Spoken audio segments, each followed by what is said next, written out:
Stop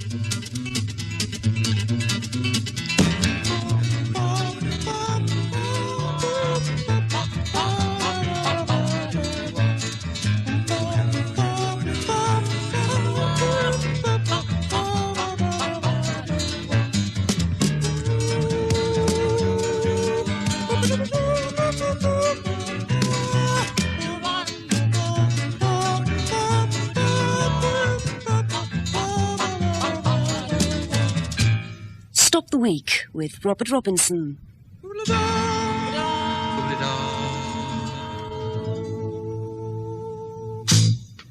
Hello. Our conversation this evening comes from Sarah Harrison, the novelist, Edward Blishen, the writer, Stephen Oliver, the composer, and Laurie Taylor, Professor of Sociology at York University. We have music from Instant Sunshine. Bean crops fail, grown men weeping in the streets. Well, I don't feel too deprived myself, but I well recall, aged 9 or 10, my friend Atfield spending the whole of the walk home from school describing this new experience he'd had, which was called beans on toast. And I was so struck by his lyric note that I tried it, and for the first time in my life recognised the pleasure of the savoury as opposed to the sweet, a sort of puberty of the palate.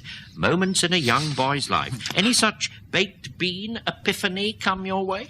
I had an uncle who knew a crystallographer who worked for a firm that was involved in the manufacture of baked beans, and he told me that the best-known brand of baked beans manages to hang on to its market position solely because of the composition of the baked bean and the sludge. As you pour it out, have you noticed, as you pour it over the toast, the speed with which it comes out of the pan is apparently the trade secret. To get that sludge-like sense, that almost like golden ore coming out, is the thing that ensures this particular brand stays ahead of the market. That's what my uncle, the crystallographer, told me. I'm going to file that information. And they are the comfort food, you see. That's the thing about beans. It's interesting you say about this puberty of the palate business, about savoury, because the great thing about them is that they're sloppy and yet substantial. They're colourful and warm. They're neither sweet nor savoury. They're somehow neither meat nor veg.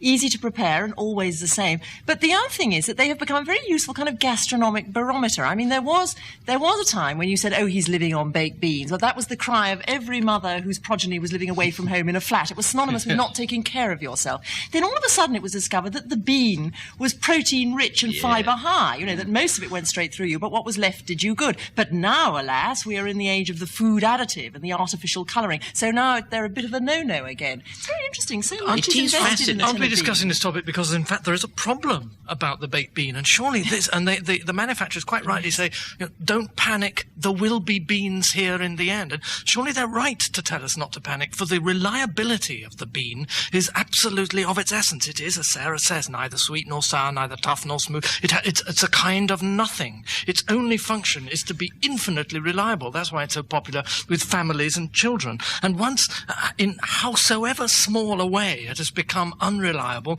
the whole idea of this vegetable is doomed. And we should certainly panic because of its unavailability. But it also had at one time, I remember, a political flavour. In our family it certainly did, because our children, I remember, when they were rebelling against the elegance, the bloated capitalist nature of our lives, resorted to baked beans, and baked beans were thrown in our face, as it were.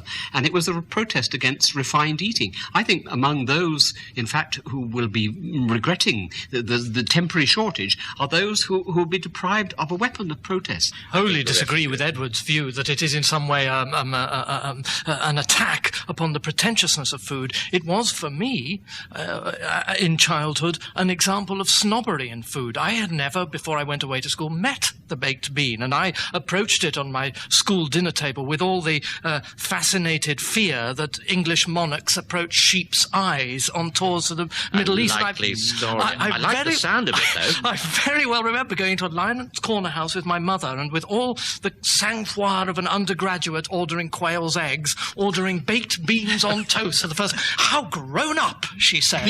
Quite right. They are like gelatinous Smarties, though, aren't they, for children? I mean, there's the delicious sense that there are so many many of them being poured out. What a lot I got as they go streaming out. And there is like an alchemical notion about the stuff being poured out, because the bean does stand in Jack and the Beanstalk. I mean, the whole stories of children are bound up with the idea of the reproduction of speaks beans. the sociologist. And I must say, Stephen, I do believe that the beans, they've certainly figured in my life as a sort of focus of one kind of snobbery or another. I remember my mother always fed us butter beans, and I loved butter beans. And I can remember to this day a terrible evening. I was about 18, and a young lady came to call, to whom I wished to appear romantic. And I sat there eating butter beans, and I had not realised, and she said nothing, I think, but I realised from the Why atmosphere... didn't you offer her some? Well, no, but you have no idea. I think people don't eat butter beans now, do they? But the whole notion, she managed to insinuate with virtually saying nothing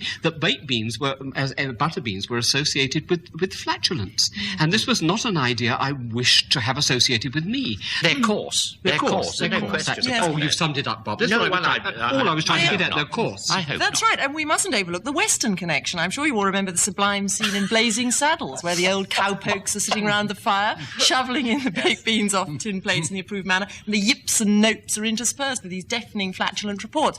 But marketing men, highly On paid my word, you marketing men... couldn't have put it more delicately. No, I did. It's the way I tell them. We were all wondering how you were going to get one past the censor. No, she's a girl to go into the jungle with, Stephen. I knew she'd come out. Highly paid people, you mentioned the alchemists, highly paid people at large sort of multinational corporations stand round like alchemists trying to devise the flatulence-free bean. But of course it is the air of danger that surrounds the bean.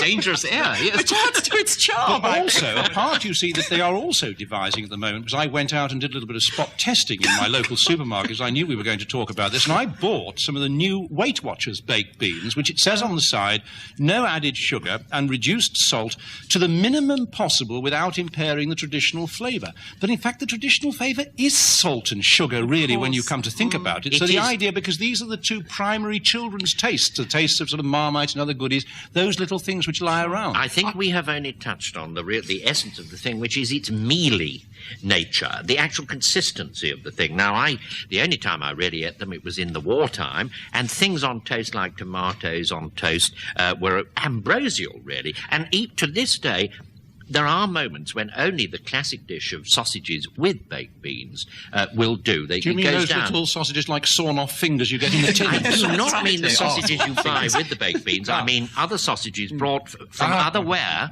and cooked along with the thing. And it goes down, I can only say, like a poultice, a consolation. Not very often, but absolutely essential when you need it. The more you like baked beans, the less you like other sorts of beans. I mean, I have been to houses recently in which sit sociologists who are devoted to the idea of the bean.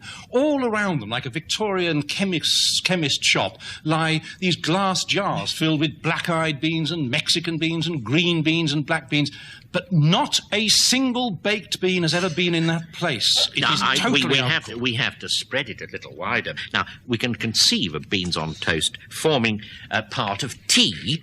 We really have to consider tea as a meal. It can, as you know, be a tremendously seductive meal, but of course it's got to be avoided because it's going to spoil dinner. Which leads me to ask, is this not the reason that tea has fallen into desuetude among the eating classes? There is something very sinister about the pleasures of tea, isn't it? Indeed. You spotted it none instantly, of the Stephen. dishes, the cucumber sandwiches, the three types of seed cake, the Battenberg, surely the most delicious confection ever devised by the mind of man, does you good at all.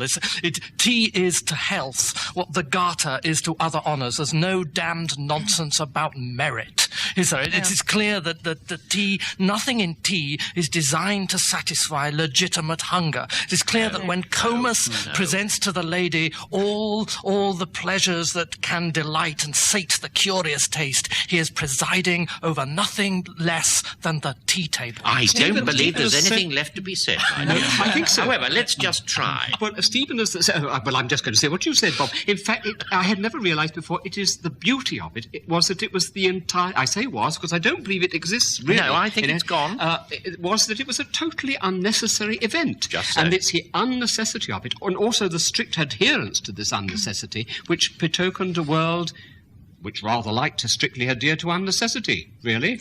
I love the way that sentence came, you know, like the Alexandra, winding its slow length along. Lovely. Can I just say that it hasn't gone completely out of use, but it's gone underground, and it emerges in certain very specialised instances. Now, I go around and sort of talk to WIs and National Housewives Registers a good deal. I won't bore you with that, but I noticed... I hope they're not listening. I'm sure it's not a bit boring. But about 5 minutes away from the end of my talk, there is a noticeable frisson which has nothing to do with what I'm saying, as the cups rattle behind some sort of barrier at the back of the village hall. And when this barrier rises, as I sit down amid tepid applause, there it is, the English tea at 9:30 at night. And you mentioned, as the phrase used to go, Mesdames Smith and Brown officiating the tea. Do. But you mentioned that you are talking to the Women's Institute, and of course, some time ago in this programme we were discussing lunch, and we were discussing the maleness of lunch. We should also discuss the femaleness of tea, because tea time, certainly in York...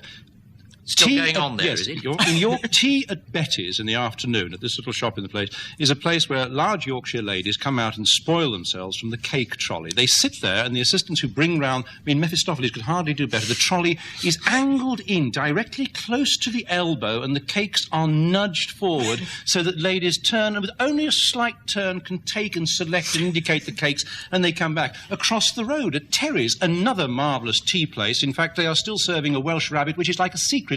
People say, would you like some Welsh rabbit at Terry's? It's now closed down and made way for a TSB branch. But still, it is a place for ladies in the afternoon to sit there. Oh, no, the cake, isn't it strange? It is not the cake which excites the greed, which Stephen evoked so poetically there just earlier on. It is the little slices of brown bread and butter that I fall on with shrieks and ravening delight. Also, cucumber sandwiches, a whole pile of them. Have you ever seen a plate of cucumber sandwiches without wanting to devour the lot? Of course you can't. The only place you can do it is after a children's tea party, when a plate or two may be left over. Oh, my goodness, if anyone should come into the kitchen and watch me doing it, I hope no one ever does.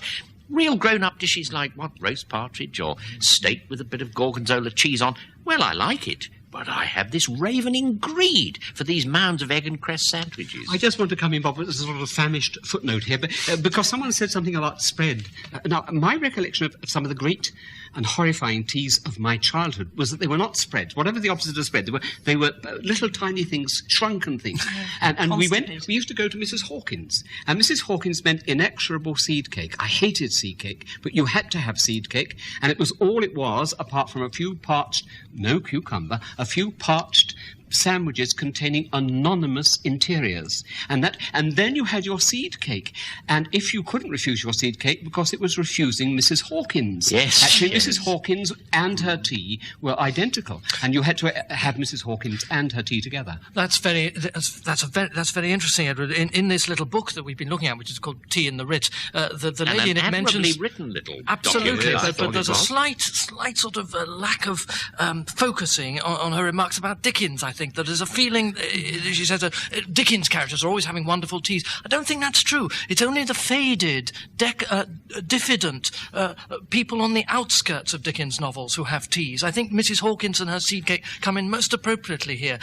But there is also some moral value in tea. If you remember, tea was the only meal in the day when you had to have horrid things like bread and butter before you could get onto the things you really wanted to eat, which were cake. Bread and butter, and even now these days, sometimes just, as baked beans will only do, slices of Mother's Pride, the flabby white stuff, with just enough butter pasted on it. That's the only thing that will do. In childhood, I ate nothing else but that. Was it something to do with? Is it something to do with tea time that I was associated childhood tea time with a time of much more tension than any other meals, and perhaps it was something to do with the fact that choices were being made and that there were different selections, different sorts of cakes. Returning a moment to Dickens, you will remember. You see, what's peculiar about tea? We reveal ourselves as those who would love to eat it unless it were to spoil dinner.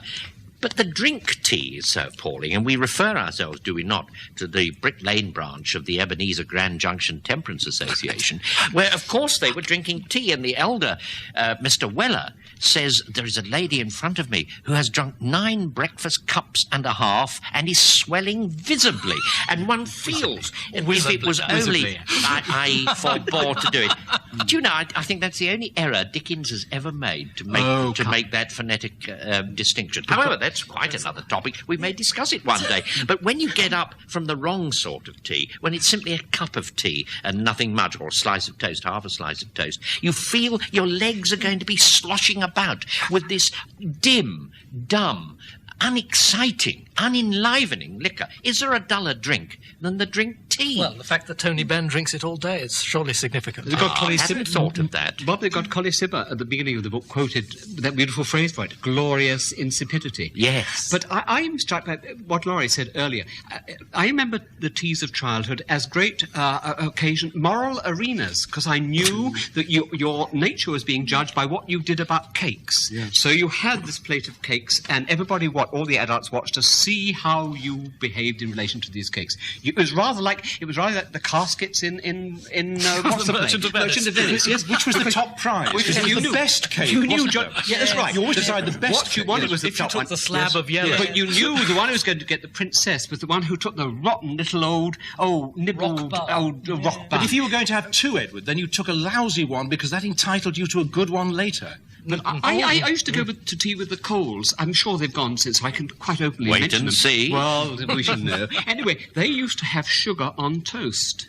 They used to spread toast with sugar. It used to be called a sugar butty. Was it? Yes. And I always remember sugar on toast because I was, again, actually rather interested in Edna, the Cole's daughter, and so attempted to behave at these... This was in Potter's Bar, wasn't it? The lubriciousness of your memories. A hive of juvenile lust, the whole bit. But actually, I remember the sugar and toast in terms of a disgraceful event. I was so moved that I had to leave the room. I went upstairs, and as I came down, Mrs. Cole called up, "You haven't pulled the plug." And I in front of Edna, and all my hopes vanished. And so I always associate sugar on toast. So you never married Edna? No. Well, I think we can't. What about crumpets? What about muffins? Yes. Oh, tea cake. My goodness, a subject in itself, but we can't. But why I know? I see you're No, I only determined. want to say just one thing because Edward just touches. I know that I've spent far too long in my life simply looking at cakes, and it's for the reason that you describe. It was planning which one you were going to have and which one was going to be yours. So I've stared at custard tarts. I've looked at the freckles, those brown freckles on the yellow top of custard tarts, which reminded me, I remember, of 16-year-old Pam Wilson as well. But I've stared at those with intensity because I was fixing them in my mind. It was going to be mine. It was going to be mine because I'd eaten this lousy, wrinkled jam tart first. I think it's much better out than in. I think now you've declared yourself, you'll feel all the better for That's it. the thing. Got me on the couch. But as you well know, after a serious subject like tea, we're going to talk about tap dancing. And to that end, Instant Sunshine is going to sing for us Tap Happy. If your work is so depressing that you find each day distressing as you sit at your desk in a flap, don't get anxious or cross, don't shriek at the boss, just dance a few steps of tap. If you're boxed in and restricted like a criminal convicted to a prison like a rat in a trap, life needn't be hell, just brighten yourself and dance a few steps of tap. So don't blow a fuse, you've nothing to lose, just put on your shoes and tap. With a tip and a tap and a slap and a clap, there will be no more complaining, you'll be singing when it's raining, when it's rush out at the station and you seethe with irritation and your nerves are so taut they could snap. Don't smash up the train, just take out the strain and dance a few steps of tap.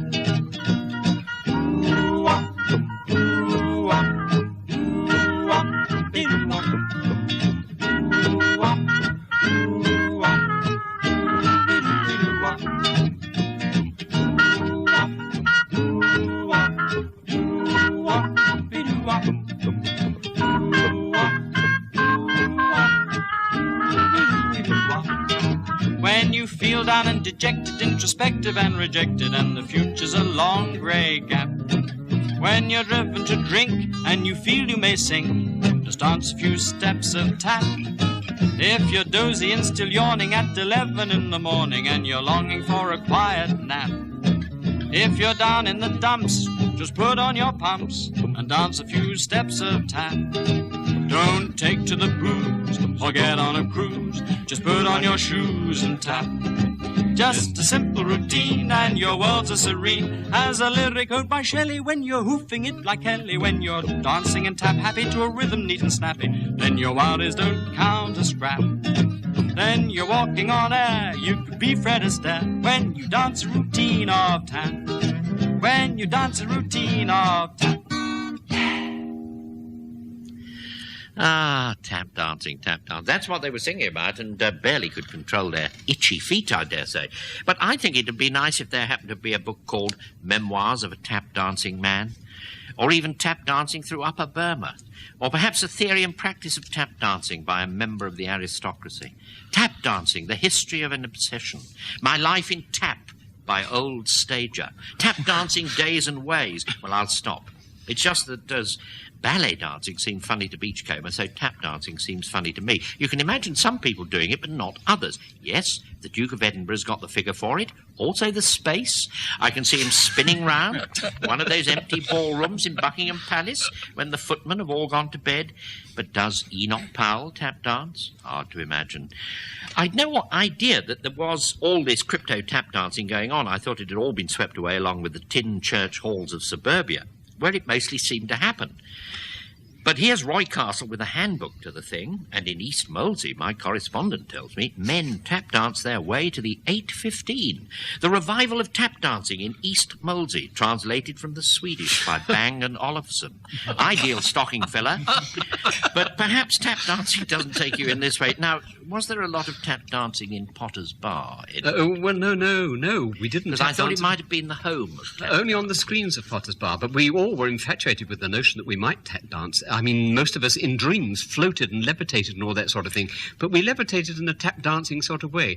I think tap dancing, you see, I have the same feel. I love ballet, but it seems to me that I love ballet, but I love ballet, but it seems to me that ballet and tap dancing seems to me to be impertinent, a kind of impertinent dancing. I can't imagine it's impertinent, and it's fundamentally because that high, dry sound. There's something in, you'll have read it, Bob, in Havelock Ellis about the dry sound. Seldom out of my hand.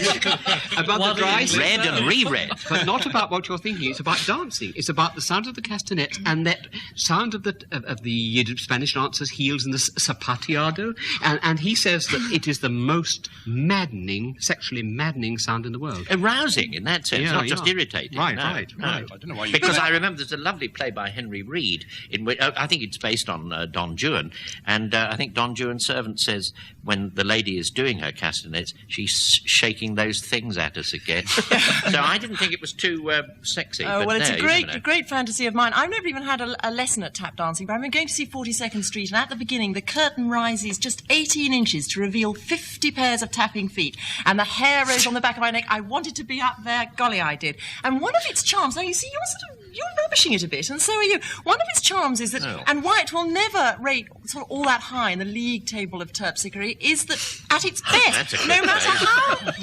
I got it out too. Well, terpsichore virtuoso. While she said that, she was doing a little tap dancing wave with both her hands. Look at her feet. It wasn't complete. It wasn't a ta-ra. It was a terpsichore. I know, I'm going to do Pray it. continue, But Sarah. listen, I must go on. The thing is that at its most virtuoso, it almost has to look laconic. Because if you think of the great, and I think now of the great black tap dancers, the top half of the body glides and is sinuous, while the bottom is crisp and busy, as it were. People glide across the floor on wheels of tap. Do you do it much? I don't do it much, but I wish I did. That is the oddness about it, isn't it, though? As you say, it's very odd for these people to be looking and staring at the audience relatively impassively while the feet are behaving as though possessed by spirits. Yes. And I can remember that at the Pavilion in Lodge Lane in Liverpool, one used to arrive, and the tap dancers who came on before the curtains at the beginning always used to be called the Something Sisters, and they always used to look totally unlike each other. We couldn't imagine how they could possibly be the Waddington sisters, and they would arrive.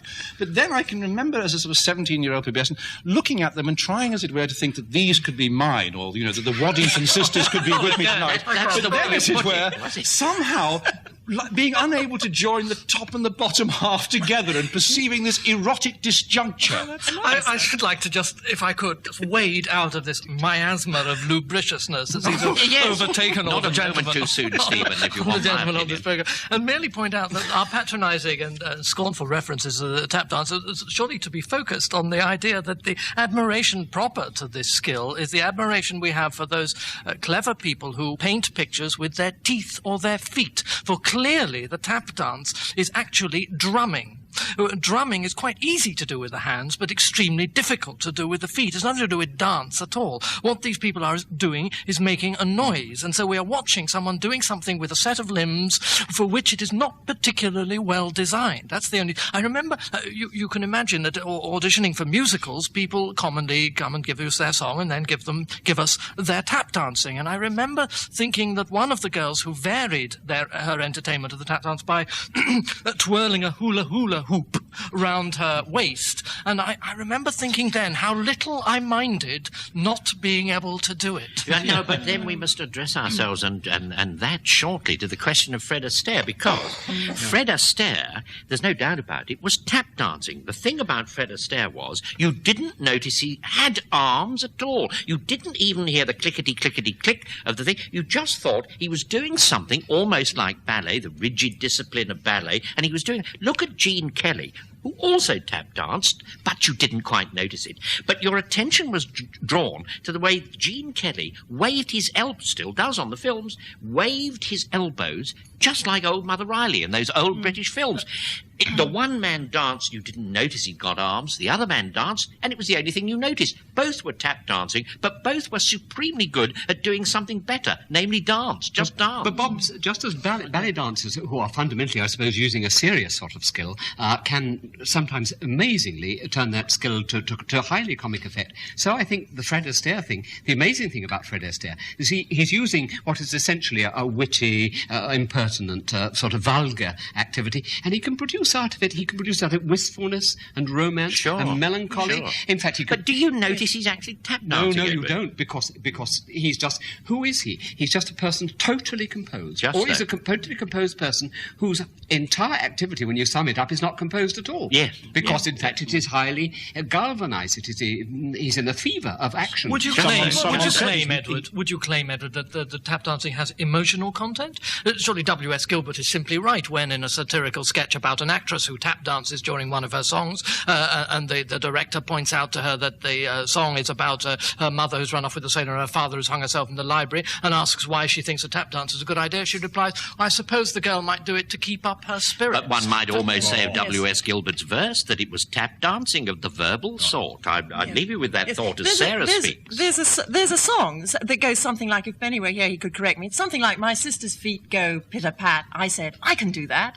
And the feeling when you watch these, I know them, when you watch these people is that you could do it. And the fact is, as Roy Castle points out in his excellent book, that you don't have to be specially fit or a wonderful dancer to tap dance. You feel you could do it. Well, I picked this book up and I opened it, and then when I got to about sort of page 2, I thought I'll have a go at this. And I started a few tentative shuffles and so on.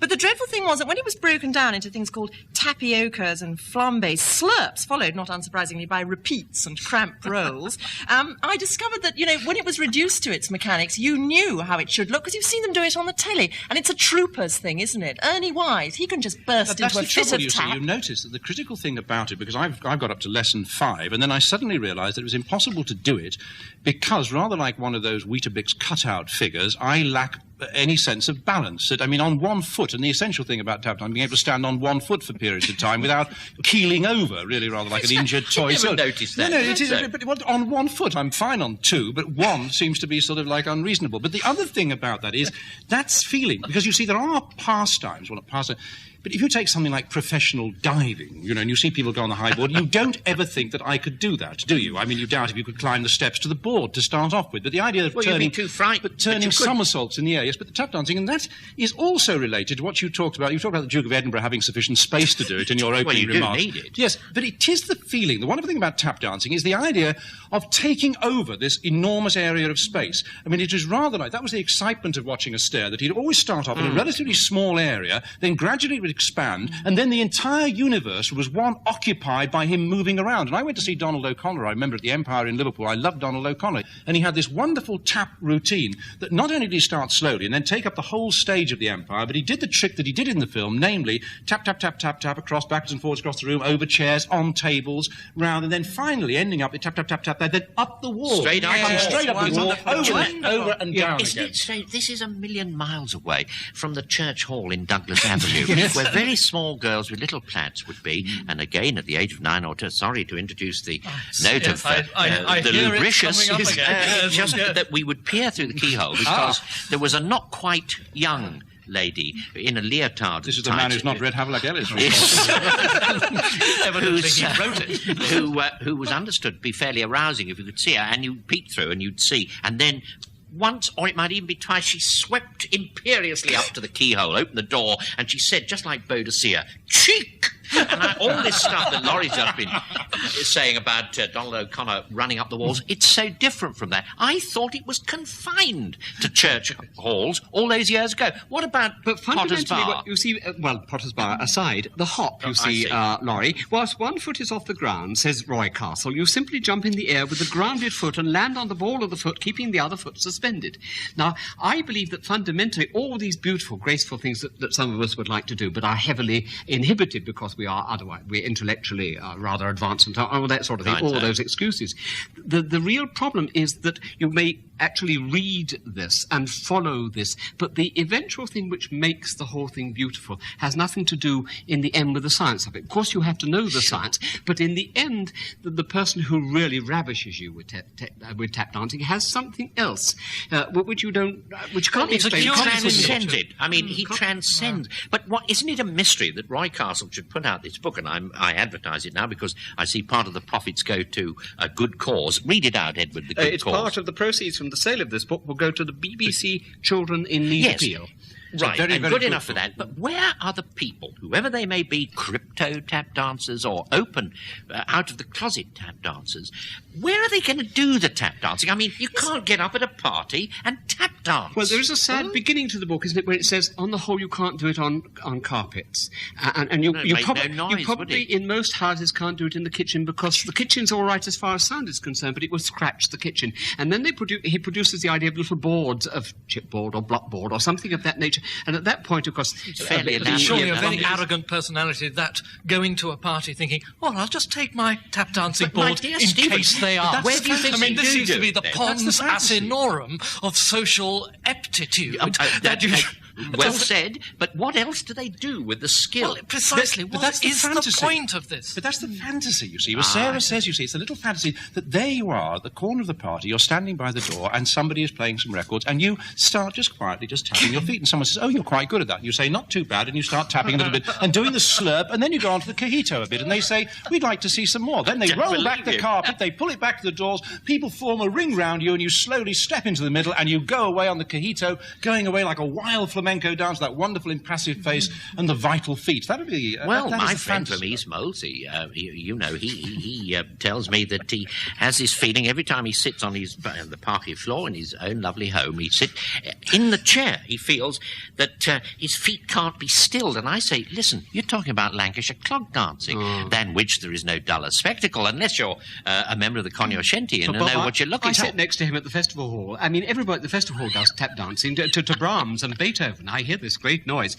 And it has to be said, just a piece of technical correction, that Will Gaines, who's one of the greatest tap dancers wandering around this country, whenever he gives a lecture on tap dancing, insists that the origin of tap dancing was in fact clog dancing. Oh, really? Well, I can see that. But I just think as we come to an end, I'd like to, yes, I think I must really apologise to our listeners for the unwonted weightiness of the two subjects we discussed this evening. Tea and tap dancing. We'll get back to something light-hearted next week.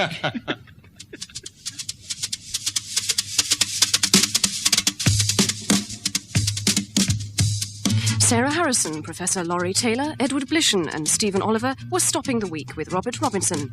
Instant Sunshine provided the musical interlude, and the programme was produced by Michael Ember.